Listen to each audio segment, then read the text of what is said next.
Bienvenue à toi dans cette vidéo sur les ensembles de nombres. Au programme, nous verrons d'abord les différents ensembles de nombres, la notion d'appartenance et la notion d'inclusion. Tu es prêt? C'est parti! Le premier ensemble que nous verrons est l'ensemble des naturels. Il est représenté par la lettre N. Ce sont des nombres positifs et sans virgule. Par exemple, 0, 1, 2, 3, etc. font partie de l'ensemble des naturels. Le deuxième ensemble est l'ensemble des entiers. Il est représenté par la lettre Z. Dans cet ensemble, il y aura des nombres sans virgule, mais cette fois-ci, ils peuvent être positifs ou négatifs. Tu pourras donc retrouver des nombres tels que -5, -4, -3, -2, -1, 0, 1, 2, 3, etc.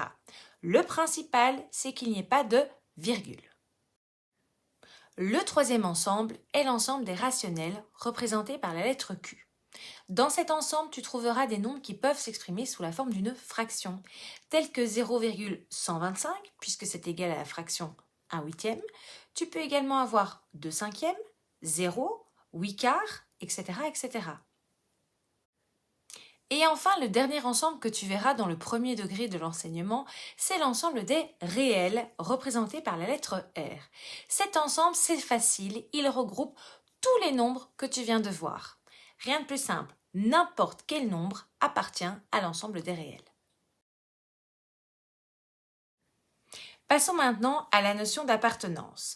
Cette notion est symbolisée par un E arrondi qu'on utilise uniquement lorsqu'on parle de nombres. On dira par exemple que le nombre -2 appartient aux entiers, puisque l'ensemble des entiers contient des nombres sans virgule positifs ou négatifs, mais par contre, le nombre -2 n'appartient pas à l'ensemble des naturels, puisque celui-ci ne contient pas de nombres négatifs. L'inclusion, quant à elle, est symbolisée par un C arrondi, qu'on utilisera uniquement pour des ensembles. On pourra dès lors dire que l'ensemble N est inclus dans l'ensemble Z, puisqu'ils contiennent tous les deux des nombres sans virgule positifs. Par contre, l'ensemble Z n'est pas inclus dans l'ensemble N. Pourquoi? Parce que l'ensemble N ne contient pas de nombres négatifs. Prenons un exemple concret.